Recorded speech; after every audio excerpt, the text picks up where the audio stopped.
আসসালামু আলাইকুম। বদর বিদ্যালয়ের পক্ষ থেকে আমি শরীফুল ইসলাম আপনাদের জানাই স্বাগতম। আজকে আমরা শিখব হিসাব বিজ্ঞান দ্বিতীয় পত্রের ষষ্ঠ অধ্যায়। এই অঙ্কটা করার আগে আমরা 12টি সূত্র শিখে এসেছিলাম এই অনুপাত বিশ্লেষণের। সেই 12টা সূত্র যদি আপনি মাথায় রাখতে পারেন, আমি বলেছিলাম যে কোনো প্রশ্ন আপনি সলিউশন করতে পারবেন এবং বোর্ডে এই 12টা প্রশ্নের ভিতর থেকেই 100% প্রশ্ন আসে। তো চলেন আজকে আমরা তার প্রথম একটা সৃজনশীল সলভ করে আপনাদের দেখিয়ে দিই যে ওই 12টা সূত্রের ভিতরে এই প্রতিটা অঙ্ক পড়ে কিনা এবং কিভাবে আমরা একটা অঙ্ক সলিউশন করব, বিশেষ করে আর্থিক বিবরণী বিশ্লেষণ কিংবা অনুপাত বিশ্লেষণ এই অধ্যায়ের। তো চলেন আমরা প্রথমে দেখি যে কি কি আমাদের অনুপাত চেয়েছে নির্ণয় করতে। তো প্রথমে যেটা বলেছে সেটা হলো চলতি অনুপাত মন্তব্য ব্যতীত নির্ণয় করো। তো দেখেন প্রিয় বন্ধুরা, চলতি অনুপাতের সূত্রটা কি? আমরা একদম 1 নাম্বার যে সূত্রটা লিখেছিলাম সেই সূত্রটা কি ছিল চলেন আমি বোর্ডে আপনাদের লিখে দিই। তো চলতি অনুপাত সমান সমান আমরা যে সূত্রটা লিখেছিলাম সেটা হলো চলতি সম্পত্তি ডিভাইডেড চলতি দায়। ওকে, আচ্ছা। তো দেখেন এবার আমরা দুইটা সমান সমান দিয়ে রাখলাম। এবার আমাদের কাজ হলো এইখানটাতে লিখব, এখানে পাশেই লিখে রাখবো এখানে। এখন আমাদের প্রথম যে কাজ সেটা হলো চলতি যে সম্পত্তি, এই অঙ্কটার ভিতরে কোথায় চলতি সম্পত্তি আছে সেগুলো খুঁজে রাখা। মানে চলতি সম্পত্তি কোনগুলো? যেগুলো 1 বছরের ভিতরে আমার কাছে নগদ টাকা রূপান্তর হয়ে আসবে সেগুলোই কি চলতি সম্পত্তি। তো দেখেন এখানে আমরা লিখবো চলতি সম্পত্তি। তো চলতি সম্পত্তি কি কি আছে দেখতেছি, মজুদ পণ্য আছে। তো এই সমাপনী মজুদ পণ্য হলো মজুদ পণ্য আছে, তারপর হলো কি আছে, প্রাপ্য হিসাব আছে।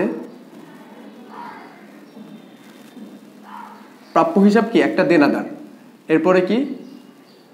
ব্যাংকে নগদ টাকা আছে, এটাও কি একটা চলতি সম্পত্তি।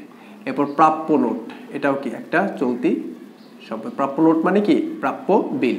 তো বাকি যেগুলো আছে সেগুলো একটাও চলতি সম্পত্তি না। এবার আমরা একটু টাকার মানগুলো বসাই। টাকা কত? মজুদ পণ্য ছিল 6 লক্ষ। এরপরে প্রাপ্য হিসাব কত টাকা আছে? 2,40,000 টাকা। এরপরে ব্যাংকে আছে কত টাকা? 60,000 টাকা। এরপরে প্রাপ্য নোট আছে কত? 30,000 টাকা। তো আমার এবার এগুলো আমাদের একটু যোগ দিতে হবে। যোগ দিলে কত হয়? 6 লক্ষ প্লাস 2,40,000 প্লাস 90,000, 9,30,000। এই সবগুলো যোগ দিলে হলো 9,30,000। তাহলে আমরা এইখানে চলতি সম্পত্তি আমাদের কত বের হয়েছে? চলতি সম্পত্তি 9,30,000। তাহলে আমরা এখানে লিখবো 9,30,000। এরপরে প্রিয় বন্ধুরা আমাদের কি বের করতে হবে? চলতি দায়। তাহলে আমরা এখানে তো চলতি সম্পত্তি নির্ণয় করছিলাম, তার নিচেই লিখি চলতি দায়। এবার আমাদের এর ভিতর থেকে খুঁজে বের করবো যে কোনগুলো চলতি দায় আছে। চলতি দায় কোনগুলো? যেগুলো 1 বছরের ভিতরেই আমাদের কি করতে হবে? পরিশোধ করে দিতে হবে। কেমন? যেমন এখানে আমরা একটু যদি দেখি প্রদেয় হিসাব, একটি কি চলতি দায়। প্রদেয় হিসাব মানে কি? পাওনাদার। এরপরে কি আছে? প্রদেয় নোট মানে প্রদেয় বিল, প্রদেয় নোট। এরপরে কি আছে? ব্যাংক জমাতিরিক্ত, এটাও একটি চলতি দায়। ব্যাংক জমাতিরিক্ত। ওকে প্রিয় বন্ধুরা, এবার আমরা টাকাগুলো বসাবো। প্রদেয় হিসাবে টাকা কত আছে? 2,40,000 প্লাস প্রদেয় নোট কত আছে? 15,000। আর ব্যাংক জমাতিরিক্ত আছে কত? 60,000। তাহলে হয় হলো 3,15,000। ওকে, তো আমরা চলতি দায় আমাদের কত বের হয়েছে? 3,15,000। তাহলে আমরা এখানে লিখবো 3,15,000। ঠিক আছে, তো আমরা এবার আমাদের একটু ভাগ দিয়ে দিতে হবে। কি ভাগ দিতে হবে? 9,30,000কে 3,15,000 দিয়ে ভাগ দেবো। 3,15,000 ভাগ দিলে বের হচ্ছিল 2.95। তো প্রিয় বন্ধুরা এখানে দেখেন 2.95 পরে কিন্তু 2-3 আছে। তাহলে এই যে 2-3, এই 2-3 কিন্তু 50-এর নিচে আছে, সুতরাং এই পাশে আর 1 যোগ দেওয়ার দরকার নেই। তাহলে আমরা কি লিখবো? 2.95 লিখলেই হয়ে যাবে। তো আমরা এখানে আনসার লিখবো 2.95। এখন প্রিয় বন্ধুরা আমাদের আদর্শ মানটা একটু খেয়াল রাখতে হবে যে চলতি অনুপাতের আদর্শ মান কত ছিল। আমি একটু রাফে একটু লিখে দিই, এর আদর্শ মান ছিল কিন্তু 2:1। তো 2:1 যদি হয় তার এর মানে কি 1 টাকা চলতি দায়ের বিপরীতে 2 টাকা আমার কি থাকবে, চলতি সম্পত্তি থাকতে হবে। তো আমাদের এখানে চলতি সম্পত্তি বের হয়েছে কত, 2.95। তার মানে 2 এর বেশি আছে। আর এই যে 1 এটা আমাদের বসাই দিতে হবে, এটা আমরা এখানে লিখবো 1:1। তাহলে এই 1:1 আমরা কোন জায়গা থেকে আনলাম, ওই যে আদর্শ মানটা ছিল 2:1 সেই আদর্শ মানের এই একটা আনছি আমরা সেইখান থেকে। এবং এই যে 2.95 এটা কি 2 এর কম আছে নাকি বেশি আছে, তার মানে 2 এর যেহেতু বেশি আছে সেহেতু এটা কি সন্তোষজনক। যদিও আমাদের মন্তব্য দিতে নিষেধ করেছে, যদি মন্তব্য দেওয়া লাগতো আমাদের সেক্ষেত্রে যেহেতু এটা 2 এর বেশি মানে 2 টাকার বেশি, 1 টাকা দায়ের বিপরীতে 2 টাকার বেশি আছে, তার মানে অবশ্যই এটা সন্তোষজনক। আশা করি প্রিয় বন্ধুরা আপনারা চলতি অনুপাতটা বুঝতে পেরেছেন। প্রিয় বন্ধুরা চলুন এখন আমরা সৃজনশীলের খ দাগে চলে যাই। তো খ দাগে দেখি কি কি চেয়েছে। প্রথমে চেয়েছে মজুদ আবর্তন ও তড়িৎ অনুপাত মন্তব্য ব্যতীত নির্ণয় করো। তো মজুদ আবর্তন অনুপাতটা কিন্তু ছিল আমরা যে 12টা সূত্র শিখেছিলাম তার একদম 12তম সূত্র। তো চলুন মজুদ আবর্তন অনুপাতের সূত্রটা আমরা লিখে ফেলি। তো প্রথমে আমরা খ দাগ দিয়ে লিখব মজুদ আবর্তন অনুপাত সমান সমান, এখানে আমরা লিখব নিট বিক্রয় ডিভাইডেড গড় মজুদ পণ্য। এখন আপনারা প্রশ্ন অবশ্যই করতে পারেন যে স্যার নিট বিক্রয় কেন লিখলেন, আপনি তো সূত্রে লিখেছেন বিক্রিত পণ্যের ব্যয়। এখন দেখেন প্রিয় বন্ধুরা এই অঙ্কে কিন্তু কোথাও বিক্রিত পণ্যের ব্যয় দেওয়া নেই। যেহেতু অঙ্কে কোথাও বিক্রিত পণ্যের ব্যয় দেওয়া নেই সেহেতু আমরা এই মোট বিক্রয়কে আমরা বিক্রিত পণ্যের ব্যয় ধরে নিচ্ছি। এজন্য আমরা এখানে বিক্রিত পণ্যের ব্যয় না লিখে নিট বিক্রয় লিখেছি। তো এখন আমরা দেখি এখানে লিখব, এখানে আমরা প্রথমটা কি নিট বিক্রয় বের করতে হবে। তাহলে আমরা প্রশ্নে দেওয়া আছে নিট বিক্রয় কত টাকা দেওয়া আছে, নিট বিক্রয় দেওয়া আছে, নিট বিক্রয় মোট বিক্রয় 4,50,000 টাকা, 4,50,000 টাকা। এরপর আছে গড় মজুদ পণ্য, গড় মজুদ পণ্য। আমরা সবাই জানি গড় মজুদ পণ্যের সূত্র কি, প্রারম্ভিক মজুদ পণ্য প্লাস সমাপনী মজুদ পণ্য ডিভাইডেড 2। এখন অঙ্কে কিন্তু 2টা মজুদ পণ্যই থাকতে হবে। অঙ্কে যদি একটা মজুদ পণ্য থাকে তাহলে আমরা সেইটাকেই গড় মজুদ পণ্য ধরে নিব। যেমন এই অঙ্কে শুধু একটা মজুদ পণ্যই আছে যেটা সমাপনী মজুদ পণ্য, অঙ্কে কিন্তু কোনো প্রারম্ভিক মজুদ পণ্য নেই। এজন্য আমরা এই যে মজুদ পণ্য এই মজুদ পণ্যটাকে আমরা গড় মজুদ পণ্য ধরে নিব। তাহলে এখানে আমরা লিখতে পারি সমাপনী মজুদ পণ্য কত টাকা, 6 লক্ষ টাকা। তো যেহেতু 2টা আমাদের বের করে ফেলছি, নিট বিক্রয় বা মোট বিক্রয়, গড় মজুদ পণ্য 6 লক্ষ টাকা, তাহলে আমাদের মান বসাতে হবে। নিট বিক্রয় কত, 4,50,000 টাকা, গড় মজুদ পণ্য 6 লক্ষ। তাহলে আমাদের একটু ক্যালকুলেশন করতে হবে, 4,50,000 ভাগ 6 লক্ষ, 0.75। আনসার দাঁড়িয়েছে 0.75। অবশ্যই বার লিখে দিব অথবা গুণ লিখে দিব। ওকে, আই হোপ মজুদ আবর্তন অনুপাতটা আপনারা বুঝতে পেরেছেন। চলেন পরের অংশে চলে যাই। তড়িৎ অনুপাত, তড়িৎ অনুপাতের সূত্রটা কি ছিল, আমাদের 2 নম্বর সূত্রটা ছিল তড়িৎ অনুপাতের সূত্র, তড়িৎ সম্পদ ডিভাইডেড তড়িৎ দায়। চলেন আমরা সূত্রটা লিখে ফেলি। তো আমরা লিখব তড়িৎ অনুপাত সমান সমান তড়িৎ সম্পত্তি ডিভাইডেড তড়িৎ দায়। ওকে, আমাদের এটুকু নির্ণয় করা হয়ে গিয়েছে সূত্রটা। এবার আমরা 2টা দাগ দিয়ে রাখবো। তো এবার আমরা লিখব এখানে,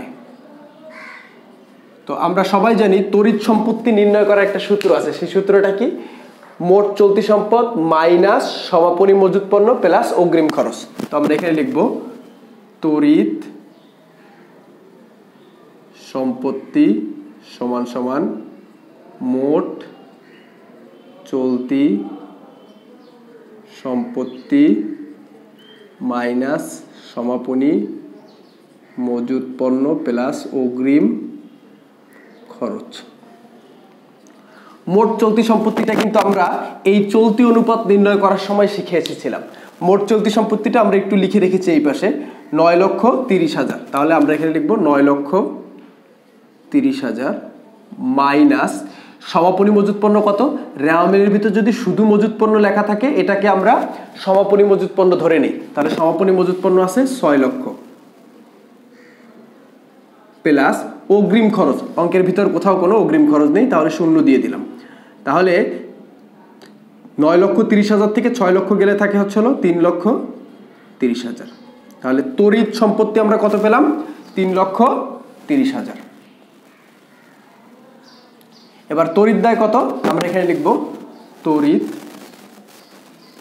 দায়। তড়িৎ দায় কত? আমরা সবাই জানি আধুনিক হিসাব বিজ্ঞানে যারা আমেরিকান অ্যাকাউন্টিং ফলো করে তারা চলতি দায়কেই তড়িৎ দায় মনে করে, তো আমরা সেটা ধরেই করতেছি। অনেকে আবার কি করে, চলতি দায় থেকে ব্যাংক জমাতিরিক্ত বিয়োগ করে নেয়। এটা আপনি চাইলে বিয়োগ করতেও পারেন, নাও করতে পারেন, এটা সম্পূর্ণ আপনার খুশি। তো আমরা এখানে অবশ্যই লিখব চলতি দায়। অঙ্কে এই যে ক দাগে তড়িৎ চলতি অনুপাত নির্ণয় করার সময় আমরা চলতি দায় নির্ণয় করেছিলাম, কত ছিল? 3,15,000 টাকা। এই যে আমি একটু লিখে রেখেছি, তো আমরা এখানে লিখবো 3,15,000 টাকা। তো আমরা এখানে অবশ্যই লিখবো 3,15,000 টাকা। তাহলে এবার আমরা একটু ক্যালকুলেশন করি। 3,30,000 ভাগ 3,15,000, 1 এখানে যেটা আসছে সেটা হচ্ছে হলো 1.0476। যেহেতু প্রথম দুইটা 0.4 মানে পয়েন্টের পরে প্রথম দুইটা সংখ্যা বাদ দিয়ে পরের দুইটা সংখ্যা 50-এর উপরে, সেই তো আমরা এই পাশে 1 যোগ দিব। তাহলে এখানে লিখতে পারি 1.05। তাহলে এখানে আনসার লিখতে পারি 1.05। হ্যাঁ, তাহলে তড়িৎ অনুপাত 1.05। এখন এটার আদর্শ মান কত? এটা তো আমরা জানি সবাই, এর আদর্শ মান হচ্ছে হলো 1:1। তাহলে 1 টাকা তড়িৎ দায়ের বিপরীতে 1 টাকা তড়িৎ সম্পত্তি থাকবে। তাহলে এই যে 1.05 এটা কত? এই যে এই 1 মানে 1-এর বেশি আছে, এবং এর দায়টা কত? তড়িৎ দায় /1, মানে 1 টাকা তড়িৎ দায়ের বিপরীতে 1.05 টাকা তড়িৎ সম্পত্তি আছে। আদর্শ মান যেহেতু 1-এর বেশি যেহেতু আছে, তার মানে এটা সন্তোষজনক, যদিও আমাদের মন্তব্য দিতে বলেনি। তো চলুন এবার প্রিয় বন্ধুরা গ দাগে কি কি অনুপাত চেয়েছে সেটা দেখি। গ দাগে কি বলেছে? নিট মুনাফা অনুপাত ও কার্যকরী মূলধন অনুপাত মন্তব্য ব্যতীত নির্ণয় করো। প্রথমে নিট মুনাফা অনুপাত। তো চলেন বন্ধুরা প্রথমে আমরা শিখি নিট মুনাফা অনুপাতটা। তো আমরা গ দাগ দিয়ে লিখব নিট মুনাফা অনুপাত সমান সমান আমরা উপরে দিব নিট মুনাফা, নিচে দিব নিট বিক্রয় গুণন 100। তো নিট বিক্রয় কত অঙ্কে কিন্তু দিয়ে দিয়েছে, মোট বিক্রয় কত? 4,50,000। তাহলে এই মোট বিক্রয় নিট বিক্রয় 4,50,000 গুণন 100। এবার নিট মুনাফা সম্পর্কে কি বলছে? তো আমরা এখানে দিয়ে প্রথমে আমরা লিখব এখানে নিট মুনাফা। নিট মুনাফা সম্পর্কে একটু কি বলেছে একটু প্রিয় বন্ধুরা দেখেন। নিট মুনাফা মোট ব্যয়ের 20%। নিট মুনাফা মোট ব্যয়ের 20%। এখন ভালো করে একটু মনোযোগ দেন, অঙ্কে কি কোনো মোট ব্যয় দেওয়া আছে? মোট ব্যয় আমরা কিভাবে নির্ণয় করি? সাধারণত পরিচালন ব্যয় এবং অপরিচালন ব্যয় দুইটা যোগ করে আমরা কি নির্ণয় করি? মোট ব্যয় নির্ণয় করি। এখন দেখেন তো প্রিয় বন্ধুরা, এর ভিতরে কি কোথাও মোট মুনাফা মানে দুইটা যে ব্যয় আমি বললাম যে পরিচালন ব্যয় এবং অপরিচালন ব্যয়, এমন কোনো কিছু কি দেওয়া আছে? আপনারা দেখতে পারতেছেন যে এমন কোনো কিছুই দেওয়া নেই। তাহলে সেক্ষেত্রে আমরা কি করব? বিক্রিত পণ্যের ব্যয়কেই আমরা মোট ব্যয় ধরে নিব। আমরা আবার বলছি বিক্রিত পণ্যের ব্যয়কেই মোট ব্যয় ধরে নিব। এই যে মোট ব্যয়ের 20% বলেছে, মানে মোট ব্যয়ের উপরে 20% করলে যেটা বের হবে সেইটাই হচ্ছে গেল আপনার কি নিট মুনাফা। এখন কোশ্চেন হচ্ছে হলো কি, অঙ্কে কি বিক্রিত পণ্যের ব্যয় দেওয়া আছে? বিক্রিত পণ্যের ব্যয় দেওয়া নেই। এখন সেক্ষেত্রে এই মজুদ আবর্তন অনুপাতে কিন্তু আমরা কি করেছিলাম, যে একটা নিয়ম শিখেছিলাম। সেই নিয়মটা কি, যদি অঙ্কের ভিতরে বিক্রিত পণ্যের ব্যয় উল্লেখ না থাকে সেক্ষেত্রে আমরা কি করি, বিক্রয়কেই বিক্রিত পণ্যের ব্যয় ধরে নেই। তো এজন্য আমরা এই মোট বিক্রয়কেই আমরা মোট ব্যয় ধরে নিচ্ছি, যেহেতু অঙ্কে বিক্রিত পণ্যের ব্যয়ও নেই। তো চলুন আমরা প্রথমে লিখি যে মোট বিক্রয় কত দেওয়া আছে। মোট বিক্রয় দেওয়া আছে 4,50,000 গুণন, এখানে যেহেতু 20% করতে বলেছে, যদি এরকম কোনোটার ভিতরে দেওয়া থাকে, যেমন এখন দেখেন এখানে প্রশ্ন করতে পারেন যে স্যার উপরে আমি 20 লিখবো, নিচে লিখবো 120। এখন বলতে পারেন যে স্যার আমরা যখন পার্সেন্টেজ করি তখন তো যে পার্সেন্টেজটা করতে বলে, যত পার্সেন্ট করতে বলে সেইটাকে রাখি উপরে, নিচেকে রাখি নিচে 100 দিয়ে ভাগ দিই, কিন্তু আপনি 120 দিয়ে ভাগ দিলেন কেন? এর কারণ কিন্তু এই মোট ব্যয়ের ভেতরে কিন্তু নিট মুনাফাটা রয়েছে।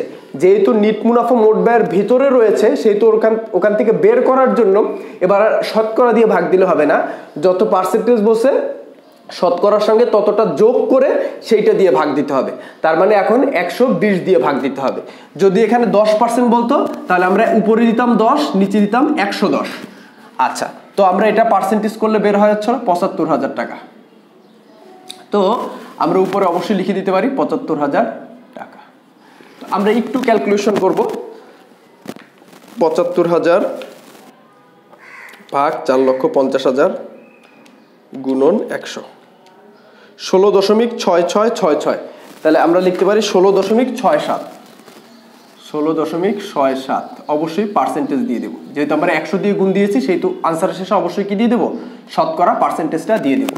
এইটা হচ্ছে গেল আমাদের নিট মুনাফা অনুপাত। তো চলেন প্রিয় বন্ধুরা, এবার আমরা বাকি অংশটায় চলে যাই। বলেছে কার্যকরী মূলধন অনুপাত মন্তব্য ব্যতীত। তো আমরা কার্যকরী মূলধন অনুপাতের সূত্রটা লিখি। তো আমরা লিখব কার্যকরী মূলধন অনুপাত সমান সমান, সূত্রটা কি ছিল, কার্যকরী মূলধন ডিভাইডেড চলতি দায়। আমরা সবাই জানি কার্যকরী মূলধনের সূত্রটা কি, চলতি সম্পদ থেকে চলতি দায় বিয়োগ করতে হবে। তাহলে আমরা এখানে লিখতে পারি, এখানে কার্যকরী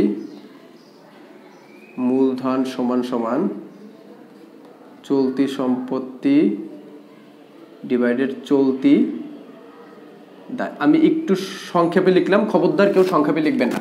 তো চলতি সম্পত্তি কিন্তু আমরা কত আগেই নির্ণয় করেছিলাম চলতি অনুপাত নির্ণয় করার সময়, সেটা কত ছিল, 9,30,000।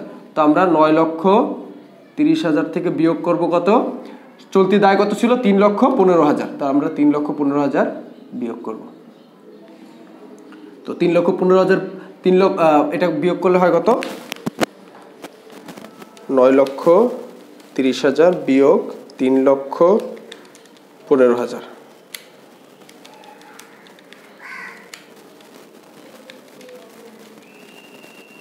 6,15,000। তো আমরা এখানে লিখবো 6,15,000। তো এখানে কার্যকরী মূলধন কত হইল, 6,15,000। আর চলতি দায় কত, চলতি দায় তো আমার বেরিয়ে হয়েছে কত, 3,15,000। তাহলে আমরা এখানে লিখবো 3,15,000। তো এবার 6,15,000কে আমাদের ভাগ দিতে হবে 3,15,000 দিয়ে, ভাগ করলে বের হচ্ছে 1.9523। তাহলে 1.95 লিখলেই হয়ে যাবে। তো আমরা লিখবো 1.95। আচ্ছা, ওকে। আশা করি প্রিয় বন্ধুরা আপনারা এই ঢাকা, দিনাজপুর এবং যশোর, সিলেট 2018 সালের যে প্রশ্নটা, এই প্রশ্নটা খুবই গুরুত্বপূর্ণ। আমি এই অঙ্কটা বেছে নেওয়ার পিছনে মূল কারণ ছিল এই অঙ্কটায় বিশেষ করে যে অনুপাতগুলো আসছে, এই অনুপাতগুলো বারবার কিন্তু পরীক্ষায় আসে। আপনারা যারা এইচএসসি 2021 পরীক্ষার্থী আছেন তাদের জন্য এই অধ্যায়টা কিন্তু সিলেক্ট করা হয়েছে, হিসাব বিজ্ঞান দ্বিতীয় পত্রের 6ষ্ঠ অধ্যায় অনুপাত বিশ্লেষণের। এখানে 12টা সূত্র আমি দিয়েছি এবং ওই 12টা সূত্র একটু মেমোরাইজ করে একটু বুঝে মাথায় নিয়ে যে কোনো সৃজনশীল আনসার করা সম্ভব এই ক্লাসটার মাধ্যমে আমি দেখিয়ে দিলাম। পরবর্তী দিন নতুন কোনো ভিডিও নিয়ে আপনাদের সামনে হাজির হচ্ছি, নতুন কোনো ক্লাস নিয়ে আপনাদের সামনে হাজির হচ্ছি। ততক্ষণ আমাদের সাথেই থাকুন। আসসালামু আলাইকুম।